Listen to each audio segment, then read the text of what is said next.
We'll start the show in just a minute, but first, a word from our premier brand sponsor, OwnerPoint. Hey everyone, we're super excited to introduce you to OwnerPoint, the ultimate platform designed to help property managers grow their portfolios by attracting new homeowners. OwnerPoint isn't just another CRM. It gives you access to targeted lists of potential homeowners and the tools to create powerful marketing campaigns that reach the right audience. That's right. If you're looking to expand your business, OwnerPoint makes it easy to identify and nurture leads. You can craft custom marketing campaigns to attract new property owners and track those leads every step of the way. With OwnerPoint's CRM, you can set up automated nurture campaigns designed to build relationships and increase conversions. It's all about making it easier to turn leads into clients, so you can focus on growing your portfolio without missing a beat.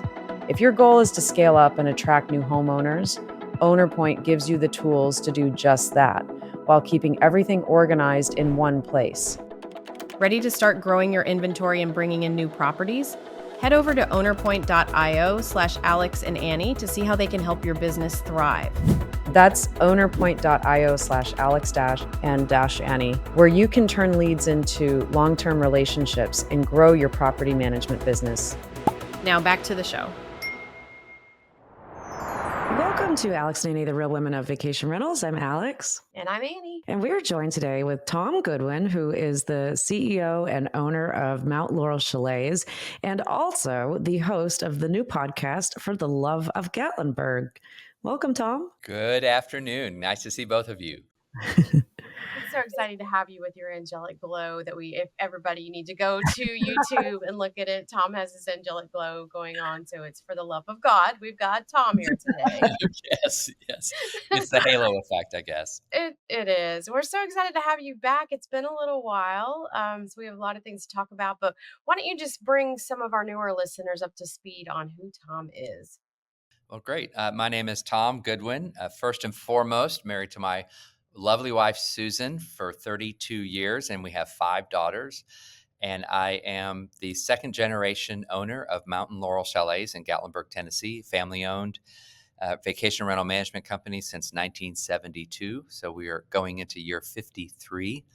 And so it's a fun ride. It's a fun business. And I love hospitality. I love creating life experiences with people. And I love this industry. The industry seems to love you because actually we had you on the show, I think it was back in February or March, and your episode was one of our top 2 most downloaded episodes of the whole year. So Wow. We're hoping to go for a 2 for here, and hopefully this one makes it right up there as well. Yeah, I tell my daughters to download it on every available app. So that's probably why it happened. We'll keep that up.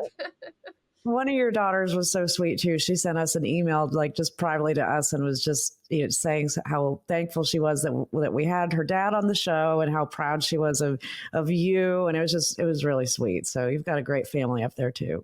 That's what's most important. And when things like that happen, it makes it all worth it. Yeah, absolutely.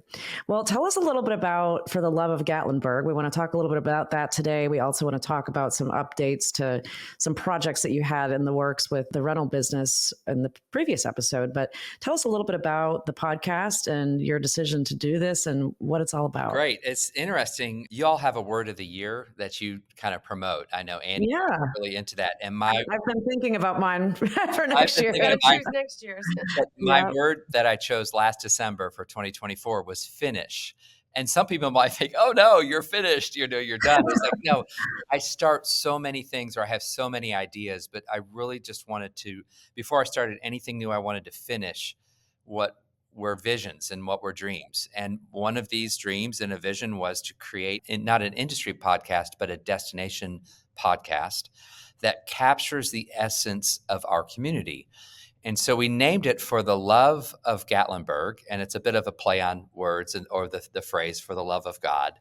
And because I think there's deeper, rich stories of heritage and family, and those all tie into a spiritual love or connection to a community, a feeling, a deep-rooted soul expression of a community. And I don't know of many communities that are as unique as Gatlinburg is, and how it creates a sense of mystery and love, and there's a draw to it. So I thought, how are we capturing the essence of Gatlinburg? There's tons of promotions. There's tons of Facebook groups on attractions and make money and pay to play and get in your podcast or get in your promotion of your industry. But how do we just tell the simple, beautiful stories of a community? And I was really spurred on to this because my mother and father-in-law, who started the business in 1972, they moved to Gatlinburg in the 60s and started their family, and they were pioneers, the third home on the mountain that was built. And they were driving four-wheel drives on gravel roads. And now, Gatlinburg has thousands and thousands of cabins. And I thought, we've lost that generation, or we're losing that generation. And I would have loved to capture their stories. And I thought, why not start now? And so on this podcast, we invite every type of person, to come in. Our first episode, our most downloaded episode so far of our 8 that have gone live, is the mayor of Gatlinburg and his story of how he started baling hay in Gatlinburg, and now he, works in City Hall. But we have a wide variety of business owners, of multi-generation family members who go back to great-great-great-great-great-grandparents who settled in the national park, to people that just moved to Gatlinburg 18 months ago and always dreamed of coming to Gatlinburg as a tourist. And then they came and started working here. And I wanted to hear their story. I wanted others to hear their story. And so there's a wide variety of people, and we've already recorded 15 episodes. So it's kind of nice to get those done in a batch. They're really evergreen episodes. You can listen to them at any point. They're not time bound. They last about 35 to 50 minutes. And it is just a conversation, hearing people's hearts and their love for this community.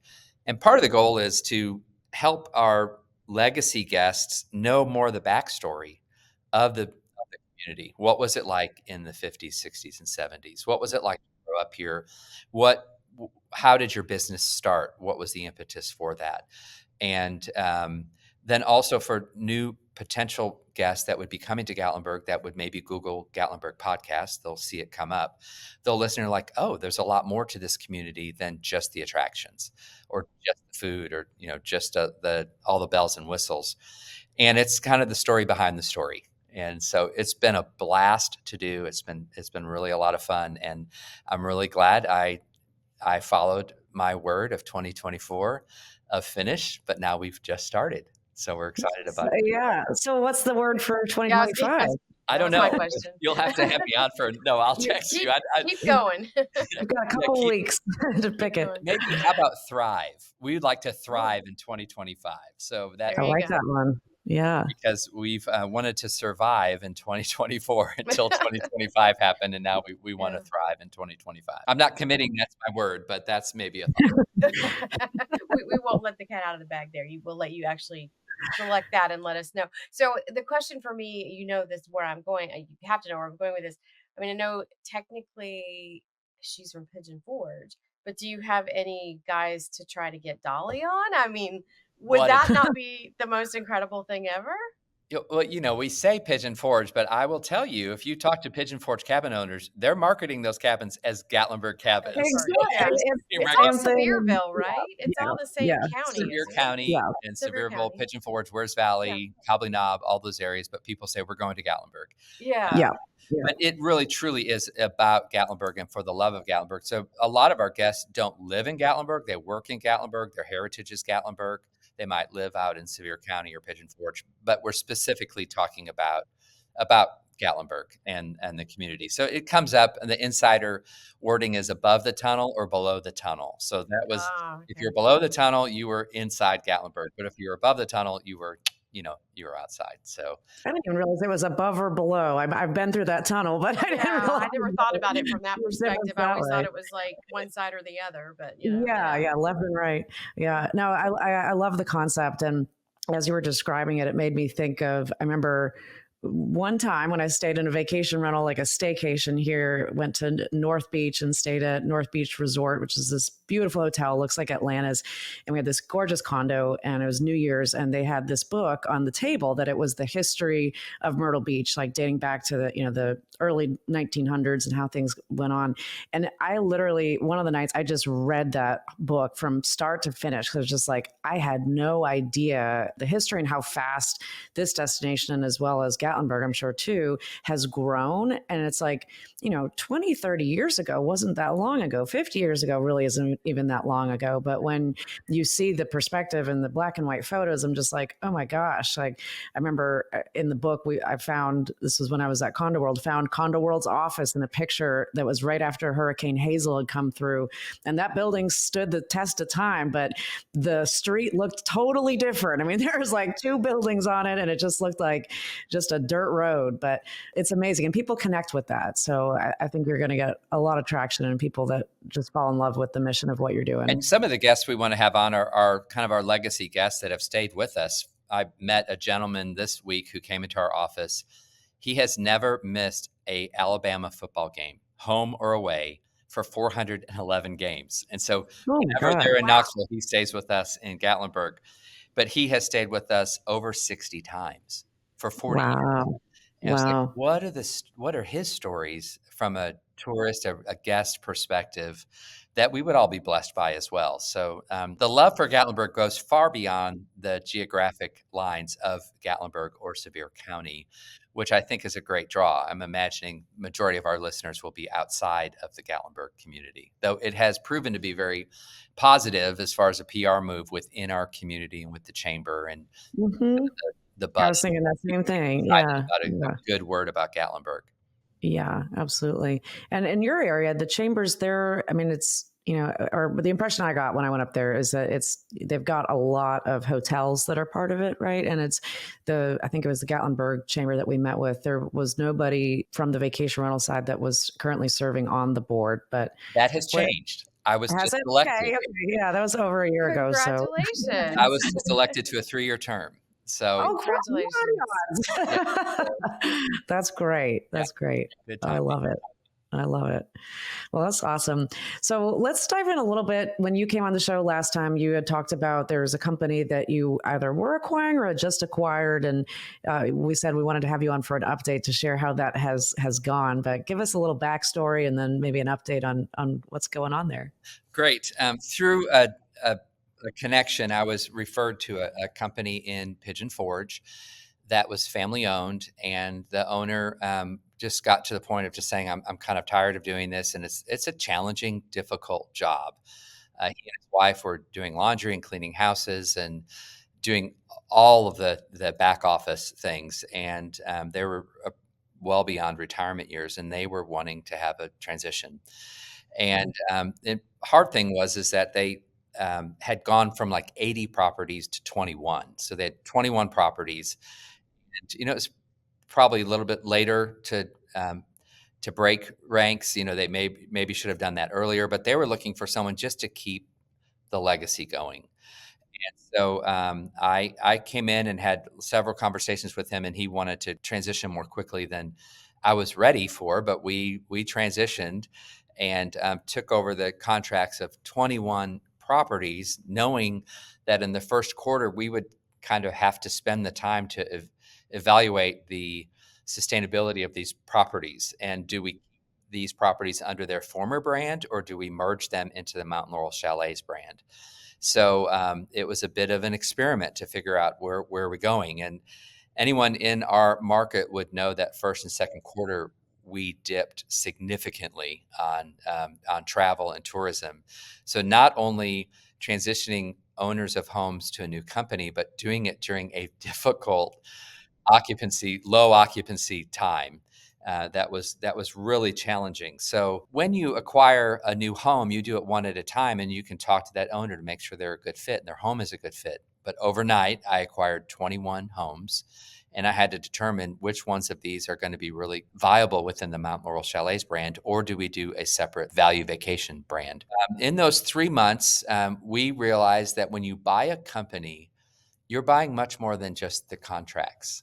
You are buying the historical equity of their experience with the former company, which you have no control over. And so it's a difficult industry. It's a difficult job, and people were not happy with the performance of their homes. And so when we came in and said these are the things that we're servicing, most of the conversations were greeted with skepticism and doubt. And are you really going to do this? We were behind already when we started, so we had to earn their trust. But also, those owners had to earn our trust, and that they would be a part of our brand and our culture. And so it ended up going into a 3-month process of going from 21 homes to 9 homes that we maintained on the program, because it's better to have 9 homes that are fully aligned and owners that are aligned than 21 that are could be rogue or have different objectives and just don't line up with what your objectives are. So we were able to get those homeowners. They chose other brands and other companies to represent them, which was fine. And it was discouraging at some points. I know I lost another one, but I thought, no, we're getting closer to who we are. So we did not launch a separate brand. We kept our same level of brand. Now, Mountain Laurel Chalets has some luxury homes. It's part of the 100 collection. But even when the 100 collection asked us to be a part and we went into the vetting process, I said, hey, we're Gatlinburg. We're not Hawaii. We're not oceanfront. We're not, the homes of the rich and the famous. He goes, well, we're looking just for that particular market, a brand that delivers quality service and has exceptional homes as well. So some of ours definitely qualify. So all that to say, not all of these homes are our company doesn't have all of our homes as a 100 collection level by any means. We have a wide variety. Our goal is that we want anyone to be able to vacation with us regardless of their budget. Know they're going to get a clean home, a well-respected management company that are going to address their problems and are going to provide a smooth vacation for them. And so we ended up with 9 homes that were kind of in agreement with this is what we want to do. We want to be a part of the Mountain Laurel brand, and we want to increase ratings, our rentals, but they also had to make improvements to their homes. Leverage that as the opportunity. Hey, we need to see some of these things improve. So we also have a contracting business where we build homes and we do major renovations. So several of these homes, we were able to gut their kitchens, got their bathrooms, increased their views, all the amenities that only help us as a company, but help them as an owner as well. So that 9 has grown into about 15 in the Pigeon Forge, Sevier County area. We have 90 properties that we manage. We grew by 18 this last year. So it's slow growth, steady growth. We're small, we're family owned. I want to make it sustainable. So we're not looking to go to 500 properties, and 120 to 150 would be ideal, but we realize we want to steadily move towards that as opposed to just acquiring new businesses and so forth. My biggest thing I learned is, wow, when you buy a company, you are buying the whole thing, you know, and the history that the people have. And in some of the conversations, I said, wait, I'm brand new here. I want to earn, and I had to realize I need to earn your trust. We need to have a mutuality in our relationship, and it's worked out really well with those 9. These owners are thrilled, and then we've been able to acquire some other homes because we have a auxiliary office location. We're able to service more homes in that area. It's 15 to 30 minutes from our main office, and technology and mostly technology allows us to expand beyond what we have historically been, which is in 3 miles of our office were all of our homes. There's not many companies that have that type of proximity. Yeah, no, that's nice. Yeah. When I was in property management, there was a couple companies I worked for. We would buy same thing, like buy small businesses and buy small companies. And I think that people don't take into consideration that, if you look at the real estate and some of the people who have bought these places at towns that maybe they grew up vacationing in, and then they bought something because they wanted to ultimately retire there or bring their grandchildren there, whatever. There's a lot of emotion attached to it. And that emotion gets attached to the management company or the management contact. And so I found it really funny that when I left one company and started another company, a lot of those owners came with me because they had a relationship with me. It wasn't so much with the company, they had a relationship with me. That was who they talked to all the time. And then when I got out of property management, when things started to go awry, there are still owners that will message me to go like, hey, the company I'm working with, they have a relationship with me. And so they become attached to the manager, or again the contact of that manager, and there's so much emotion involved in that that is almost, you find yourself being in like the psychiatrist chair of like, dealing with them, like, if they have they have damage, or they think they might need to sell their, they're coming to you with all of that emotional baggage. And so I imagine when you pick up another company, you're picking up that baggage times 100, because you have no idea what you're getting into. You've never worked with these people before, so it's got to be arduous. And they've never worked with us. So I can understand in a difficult down economy, there's stress that comes with that. Hey, am I going to make my mortgage payment? Am I going to make my expenses? And I don't know you. How can I trust you? So it's been a good learning experience. Did you have any staff that came over from their team? Actually, we didn't need staff from their team, and they were down to 2 employees other than the owners. The owners left, and so it was just the 2 employees. But one of them I was not able to keep, but I referred her to Auntie Bells, and they hired her, and Lisa Oh, now works great. for Auntie Bells, and Perfect. wrote Oh, me, that's so texted cool. we texted to follow up on her on some tax things that we got at our office, and she told our director of operations, she goes, "I can't thank you enough. My life Oh, how wonderful. completely changed since working for Auntie Bells. I have an apartment. So she's much more settled. Thriving. Thriving. Word of the Thriving, year. yeah. Thriving. Yeah, it was, and I knew that it could be a great opportunity for her. It was a lot closer to where she, instead of coming all the way into Gatlinburg. And I called Lauren in the beginning. I said, "Hey, are you looking to hire anyone?" So I got someone to Yeah. refer to you. They interviewed her and they hired her, and she's been a great fit. Oh, Oh, that's I love wonderful. It's that. always good when you can use his connections to benefit an employee, not just some, not short term, but in the long term. I mean, that's a really great thing.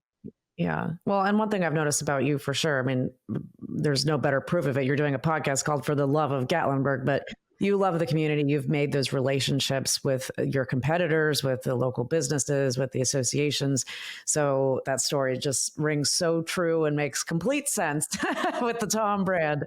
I love it. But I wanted to touch on one thing that you said earlier about, when you made the decision not to separate the brands, and that you feel that it's best to have one brand that has something for everybody at all budgets. I agree with this completely. But I get asked that a lot of companies that they might be in a market and most of their inventory is like luxury, or they want to just be like known as like the luxury leaders, and they get opportunities to bring on condos or things that maybe not don't fall quite in that bucket. And they always ask me like, should I do a separate brand? And I'm like, maybe, but you have to understand, if you do that, I mean, you're doing double expenses on marketing essentially. And really, at the end of the day, it's about the service that you provide, no matter if it's a 2-bedroom condo or a 10-bedroom home. That's your brand. That's your brand. And the people that are coming in there looking for the 10-bedroom home, they're just going to bypass the 2-bedroom condo, but they're not going to think less of you as a company for having that on your rental program. And I think it's about setting expectations properly when guests arrive on your site and getting them down the right funnel to pick the house that's going to be appropriate for them. But I think I agree with your perspective on that a lot. And I think there's a lot of companies that are just really kind of not sure which direction to Yeah, go. I think there's ways to accomplish the uniformity of the brand and not to compromise. And that's on the operational side, cleanliness, Mm-hmm. updated technology, no box TVs. You have all smart TVs. Yeah. There's some Yeah. minimum, Yeah. there has to be minimum standards. But as far and cleanliness of the home, operational function of all elements within the home, repairs that need to be made, but it doesn't have to be granite waterfall countertops everywhere. Right. You know, Right. and Right. my wife and I, when we really in 2012, when we kind of took over the operations of the business, to be honest, we had family homes that her parents had gifted the kids that we wouldn't want our friends to stay in. They were more Mhm. neglected, and they weren't as brand as we Mhm. wanted. And so it took about 2 years to do major renovations on our own properties, but that didn't mean that they were outpriced from any one of our friends, whatever their socioeconomic status was. But it did mean they were going into a house with nice, clean, fresh beds, not old, worn Mhm. out furniture, and that they could enjoy. We had probably the best rates in the country.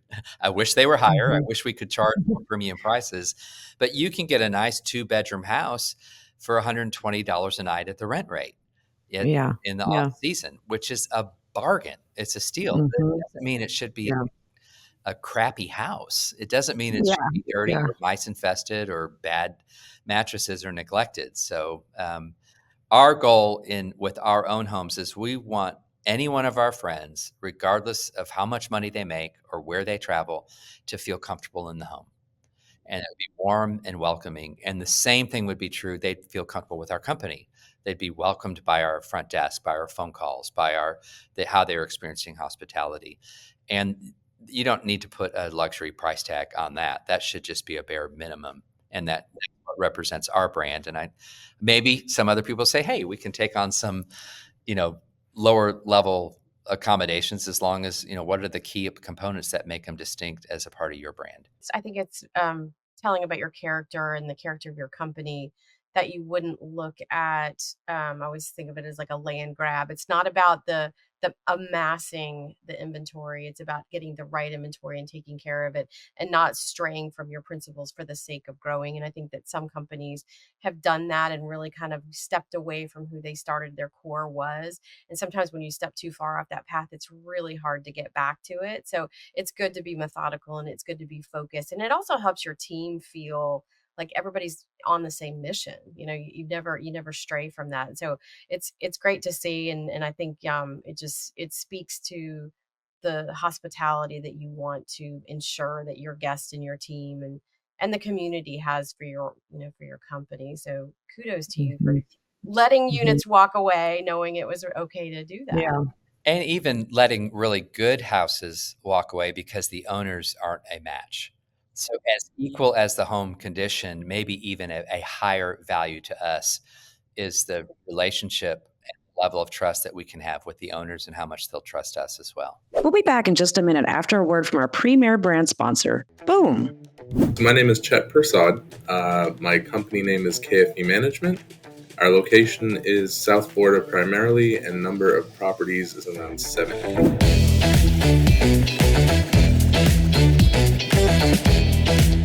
With so many homes, it's hard to manage all of the guest complaints. It's hard to manage all of the feedback, good or bad, and then hard to manage the actual work that needs to be done in a way that everybody can access it and see what is outstanding and then what has been completed. The second thing was the maintenance. I think Boom has filled a huge gap. At one point, we had 7 maintenance folks working for us, constantly moving, not necessarily effectively or efficiently.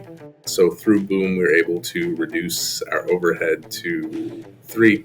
We're much better at managing the homes in terms of maintenance because the ticketing system makes it very easy.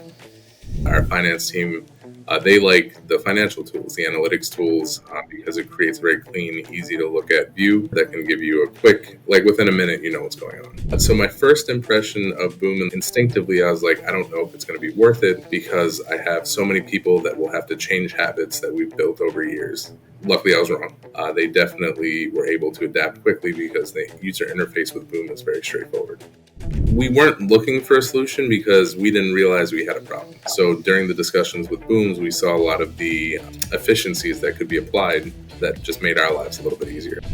Would I refer Boom to friends and colleagues? Absolutely. I've already done it just because it has made our life easier and it has made us more effective as a property manager. Head over to boomnow.com to see a demo of this revolutionary software, and be sure to include that you heard about Boom on the Alex and Annie podcast. Our listeners receive 50% off onboarding fees, and the first month is free. Go to boomnow.com and see for yourself how AI is revolutionizing the future of property management systems. And I think on the guest perspective too, one thing that people sometimes don't think about, and if they're trying to make that decision of if I am just luxury or I'm just economy or I'm just in the middle or whatever, is somebody who comes that stays in a 10-bedroom home, if they come back the next year just with their spouse or with a smaller group, like they're going to be looking, that's not the type of accommodations that they're going to be needing. So I think having the right blend of inventory is important. And even from of course, I'm thinking marketing and all this, but like from the marketing perspective, somebody that goes to Google and types in Gatlinburg cabin rental, you don't know if they're looking for a luxury rental, a 10-bedroom, a 12-bedroom, a 2-bedroom, or a 1-bedroom, unless they put that in their search. So the more good quality inventory you can have that you can service appropriately and still offer your brand standards, those companies that operate that way, you're gonna win on the direct bookings because you can have more traffic come to the site and have a higher likelihood that they're going to convert and turn into a guest. So I've had to add my 2 cents on the marketing side of that because it's an important part of that decision. And I think companies get too siloed in, well, but we have to be luxury, we have to be this, and that's not exactly what it is. It's about your brand. I definitely think that the brand is more than just the properties. It is the experience that the guest has. The challenge I think that we've faced in 2024 is that guest expectations have only increased. For us, our costs couldn't increase to stay competitive. So we have added some pretty unique guest experience items just to maintain and to create that repeat guest. We're fortunate that 86% of our bookings are direct bookings. I would like to see that go down by increasing our partnerships with Airbnb and VRBO and Booking.com and SmokyMountains.com. But our challenge then is to make sure that the over 50% of the repeat guests are continuing to come back and that we increase that. So we do welcome bags, we do departure bags, we do special events, anniversaries, birthdays, customizing. Anytime that we can say yes, we want to be able to say yes. We don't want, no, we don't do that to be our first response, but how can we make that happen? We do coloring books for the kids. We do a scavenger hunt for them. Because of Lauren's great idea of a music playlist, we created a music playlist as well, and just using some more of those touch points.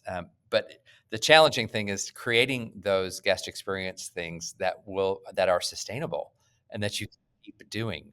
Because like, oh no, we ran out of playing cards, branded playing cards. We ordered 1,500. We've run out of them. Now we got to order more. And then you have to determine, are those really working? Are they being effective? One thing that has worked really well for us, we just invite our guests to stop by the office on their way out for a going away gift. And so it's branded water bottles for the drive home, conversation cards, branded conversation cards. They talk about their trip, what are things that stood out to them. And Oh, then cool. card, if you book within the next 30 days by calling us, we'll give you 10% off your next booking. I love that. We're sold out for Thanksgiving next year on all of our larger homes already a year in Wow. advance. And even for summer, our calendar for next year is filling in simply because we captured the guests as they were leaving with a good experience. Of course, you got to give them a good experience. So, and then, you encourage them to book again at the 10% off. So that has proven to be definitely helpful, especially with our Airbnb guests who don't even know that Mountain Laurel Chalets is managing or running the house. Right. Yeah. That's been Yeah. a challenge, but just to get them to convert to being a direct booker. Well, and just if you have a real estate office or you have real estate, you have an office like you obviously do. To be able to utilize that in the new world of everybody just checks in digitally and they never see you, but making it optional. Not forcing them to go to the office even though they don't need to. I think that's a really nice way of doing it, and I love that it's done at checkout to come pick up your gift. I think that makes a lot of sense. How much of your business is repeat, would you say? 50%. Okay. And I have this conversation with people a lot too, that if they're just trying to start focusing on direct bookings, it's a lot easier to also become a direct booking brand when you're in a market that has a lot of repeat guests. It makes sense. But it's really a challenge in some of these markets that are more, urban or just not a place that you would bring the family back year after year. Gatlinburg is certainly one of those that falls in that bucket. So is Myrtle Beach. So is Panama City. But there's a lot of people that they don't have that luxury, right? So it's like, how do they get guests back? It's a more difficult of a journey, I think, than what companies in our areas, neck of the woods, so to say, Yeah, experience. we have a great benefit because our office, like I had said, within 68 of our properties is on the way out. They drive up Yeah, by our yeah. office. So that's historically, that's what people have always stopped by. So we certainly don't want people to feel like they have to stop at our office for check-in or check-out. But because we have 50% repeat, and because many of them are multi-generation, they've met with Mhm. their parents or their grandparents, and they go to the Yeah. office, and they have relationships with the people in the office. They pick all of our Family First members, or 2,500 families have stayed with us 5 or more times. This is unique. Yeah, 52-year-old very much. 2,500 families. families have stayed with you Stayed 5 or more 5 times times. with it. Yeah, that's Yes. incredible. Wow. And Wow. yeah, so that's Gatlinburg, and that's 52 Yeah. years. So That is that is not Great incredible. stat, though. replicable, and you can't repeat that in Nashville necessarily. People are going to No. Yeah. a bridesmaids getaway or a bachelor party, and it's a once and done, and they're not remembering that brand that they went. And the hard thing with repeat guests and with our Airbnb, our first time people, is like we want them to associate Mountain Laurel Chalets with their experience, but not being too obnoxious and not branding the entire house and everything that they touch. But we are very fortunate, and so it's very challenging. Our challenge in our market is there's over 130 professional or organized vacation rental management companies. There's 25,000 plus units, houses, condos, things that are listed. That's really hard to compete on Google AdWords. It's Yeah. virtually impossible. Extremely hard. Yeah. So we have to do our organic searches, our blog posts, and pour our money into our repeat guests and make sure that they feel known, they feel loved, they feel like they're a part of what we call the Mountain Laurel Chalets family. They use those terms. They use that word. We feel like we're part of the family. And that began with my in-laws and just having that sense of hospitality and familiarity with their guests. And, when you're coming on vacation to a place like Gatlinburg, you are creating memories that really indeed last a lifetime. And whether they're anniversaries or birthdays or family reunions, those all work to our benefit because you're creating this sense of emotional draw and tie to the area. And frankly, there's 12 to 14 million people that come to Gatlinburg every year. We have 5,000 bookings a year, around 5,000 for our 90 homes. There's a lot of people out there still that we could capture. So that's why we're doing things like For the Love of Gatlinburg podcast. Because there's a lot of people we're missing that don't know our story or the story of Gatlinburg. And we were just in the Gatlinburg Fantasy of Lights parade. We participate in it's the third most liked parade in the country, behind Macy's and another one. They rank 3 this year. It's broadcast all over the country. So we have a Mountain Laurel Chalets float. And my wife asked me this morning, she goes, "Well, how many bookings did we get from being in the float?" I was like, I would like to. I would like to know Yeah. that. I love the way she's thinking, though. Yeah. Oh, yeah. No, but I She's mean, holding you to yeah. task. But what we did You- do on the truck that was carrying the float this year, we did a QR code and a magnet, and right next to it, win a free 2-night stay. So they would scan the QR code and enter in. We'd get their contact information. They would enter Cool. and send them the links. So we're thinking of ways. How do we reach out to more people that just don't know about us? We're a small company that frankly can't compete with the large big box brands on Google searches for people that don't know anything about Gatlinburg. So how do we tell our story and tell it really well, especially to our repeat guests? Yeah, I think it's a absolutely. community that when people actually get to it, there's nothing that's going to prevent them from falling in love to it because the people are friendly. You get in the mountains, it's absolutely beautiful no matter where you are. There's just so many great vistas to look at. The wildlife is amazing. There's really not a bad time of year to be there. And now that you're being able to tell the stories that make people like if you can draw heartstrings in, you make that connection. And once you make that Mhm. connection, then people want to be part of it. It's like you're doing all the right things to combat the big box brands. And if you can Mhm. attach to the emotion, I mean, that's what people want is they want to feel something when they go to a vacation destination. And Alex, I was thinking on the marketing side, this is something that we could really replicate in other markets that have this same sense of feel. Hmm. I presented this we had a 100 collection retreat, and I just shared the vision of it. And the team in Myrtle Beach said, we should do For the Love of Myrtle Beach and tell these stories. Yeah. I'm like, Yeah. and For the Love of Branson. So Tyann, you could start a podcast and we would help Yeah. you, start that, because it creates a sense of being a thought leader and a expert, a voice for the Yeah. community. It's yet to be determined on how many clicks or how many reservations we're going to have as a result of that, or how many people will click the QR code in the Hmm. parade. But I think it's compounding those opportunities of always being able to present our story and our brand in a variety of ways. Yeah. I mean, it's compounding awareness, and it's having your owned media strategy. You can have your paid media strategy, your earned media strategy, but your own media strategy. And those are the assets that you control, you own.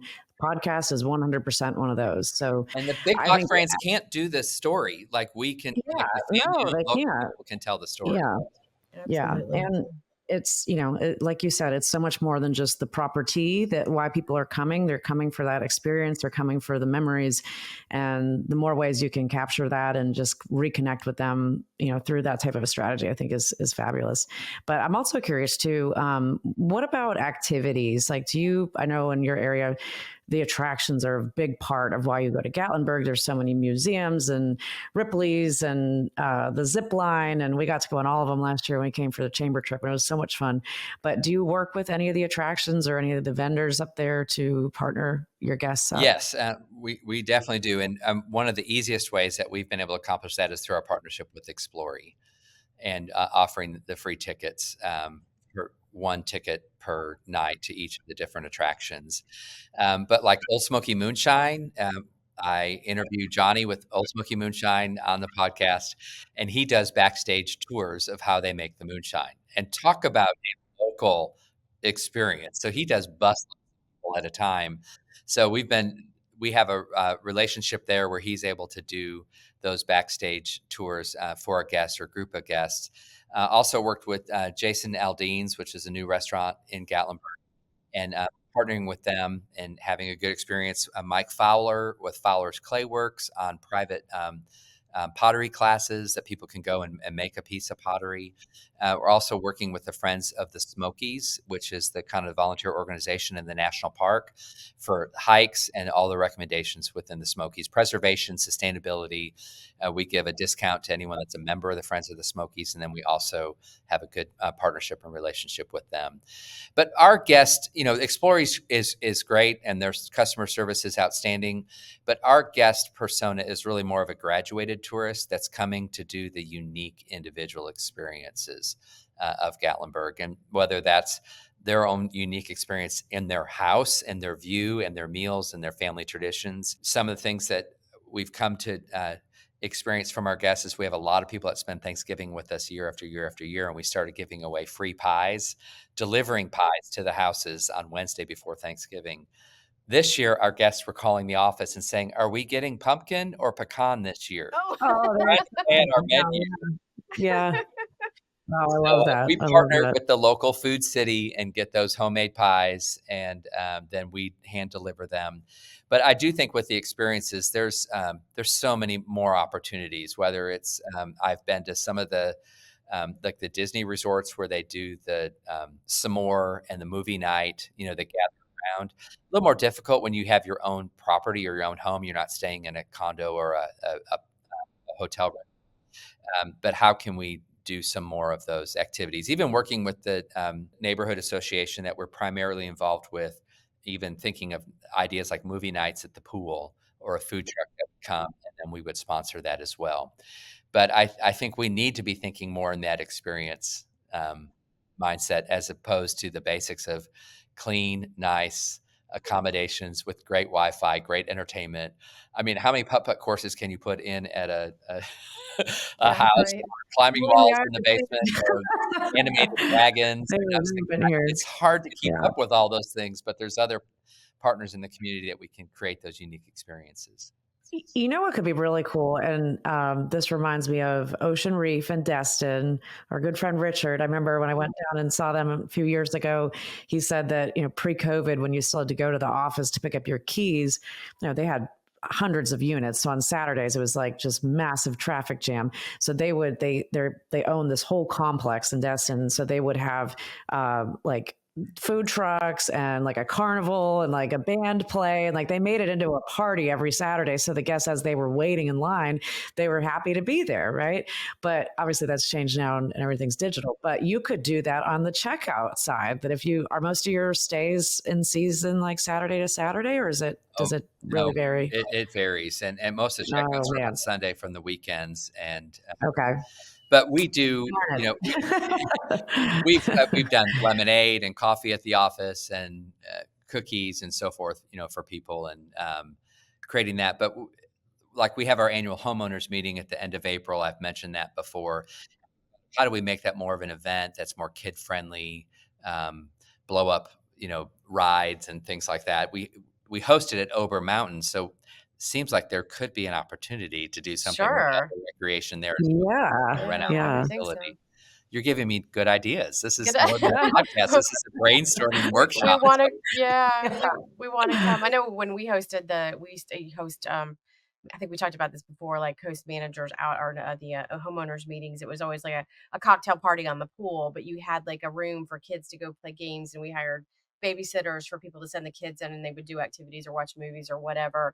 But I mean, with Ober Gatlinburg, I mean, you could do the slides and I mean, all the stuff that's there. And actually all of what you were saying reminded me of Megan Myers. She was talking about when she had gone to stay with Rachel Allday they had gone to one of the properties in Park City, and it was a family reunion type thing. And she said they were driving in. So Rachel actually sent her a cooler with some games and some water bottles and so it's kind of like reverse of what you're doing for people going home. But what a great thing. I mean, if you think about these families that are driving in, I know for us to come up to Gatlinburg, it's like a 10 hour drive. It's not an easy drive, but if you have kids in the car, you've got to figure something out. So being able to send something pre-stay for them to like do their drive up, or even the drive home. I mean, just to make it a little better, because Lord knows the kids are like, I don't want to go home. I don't want to go back to school. I don't want to do all that. So if you can make it fun, there's so many ways that you could make this just a memorable way to like cap off their vacation. And then that way they are like emboldened to like book with Tom all the time. Mountain Laurel Chalets will be their family retreat in the mountains forever. And it could get overwhelming. You're thinking, right? How much more do I have to do? I think if we make it simple to the most common basic level is remember their name, remember the reason they're there, and make them feel welcomed. And everyone can do that without adding a line item to your budget. It's just a matter of being intentional with that. And then you begin this relationship with them, and you think of, okay, what are the other fun things that we can do? So we love card games. We love playing card games as a family. And so we created branded cards, and then we put those in the welcome kit. I don't know how many people use them. It's something that we liked, but we're always looking at different ideas of how do we connect relationally with our guests as well. Nice to keep people away from just, being on TVs and iPads too. So and we make sure we have a TV in every bedroom still. So right. It's there. Not a luxury anymore, kind of a necessity. Yeah, mandatory. Yeah, definitely. Well, it's been great catching up with you, Tom, and we're so excited for you. And I'm excited to go and listen to the podcast and start following that and just see where this journey takes you. And hopefully maybe next year at one of the conferences, you could do a session about it, fill everyone in. Yeah, all the things I've learned from that and from acquiring another small business. Yeah. But, I love listening to y'all, and I love the relationship that we have. It's so unique within this industry to enjoy the human connection that we have. And I think I love that you guys set a high bar of hospitality and a high bar of relational connectedness. And it brings humanity into what we do. And it's not just heads on beds, and it's not just the rents, and it's not just the profit, but it's really the experience. But I love how you model that for us as an industry and as my friend as well. So my friends. Oh, thank you. I appreciate that. That means a lot. Well, If anybody wants to reach out, Tom, what's the best way? Do you have a website for the podcast? I'm sure it's on all the networks, but what's the best way for them to go listen? fortheloveofgatlinburg.com, or it's on Apple Podcasts or Spotify. You can check it out. You can just Google Gatlinburg podcast and it should come up, or my name as well. Awesome. Well, if anybody wants to get in touch with Annie and I, you can go to alexandanniepodcast.com. And until next time, thanks for tuning in, everybody.